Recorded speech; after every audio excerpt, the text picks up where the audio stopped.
ਲੋੜ ਕੱਢਦੀ ਮਾਂ ਏ, ਗਰਮੀਆਂ 'ਚ ਮਿੱਠੀ ਲੱਗਦੀ ਛਾਂ ਏ, ਸਰਦੀਆਂ 'ਚ ਪਿਆਰੀ ਲੱਗਦੀ ਧੁੱਪ ਹੈ, ਬਹੁਤਾ ਬੋਲਣ ਨਾਲੋਂ ਚੰਗੀ ਹੁੰਦੀ ਚੁੱਪ।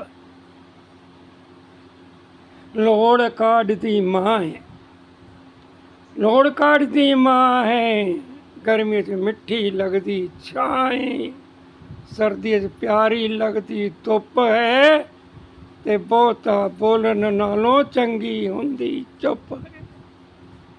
ਮਤਬਲ ਦਾ ਜ਼ਮਾਨਾ ਹੈ, ਮਤਬਲ ਦਾ ਜ਼ਮਾਨਾ ਹੈ, ਆਪਣੇ ਘਰ ਨੂੰ ਹਰ ਬੰਦਾ ਸਿਆਣਾ ਹੈ। ਪੈਸੇ ਦਾ ਦੌਰ ਹੈ, ਪਰ ਬੱਚਿਆਂ ਨੂੰ ਪਿਆਰੀ ਲੱਗਦੀ ਚੌੜ ਹੈ, ਬੱਚਿਆਂ ਨੂੰ ਤਾਂ ਪਿਆਰੀ ਲੱਗਦੀ ਚੌੜ ਹੈ। ਦੋਸਤੋ, ਸਾਡੀ ਵੀਡੀਓ ਪਸੰਦ ਆਉਂਦੀ ਹੈ, ਚੈਨਲ ਨੂੰ ਸਬਸਕ੍ਰਾਈਬ ਕਰੋ, ਵੀਡੀਓ ਨੂੰ ਲਾਈਕ ਕਰੋ। ਪੂਰੀ ਵੀਡੀਓ ਵੇਖਣ ਲਈ ਧੰਨਵਾਦ।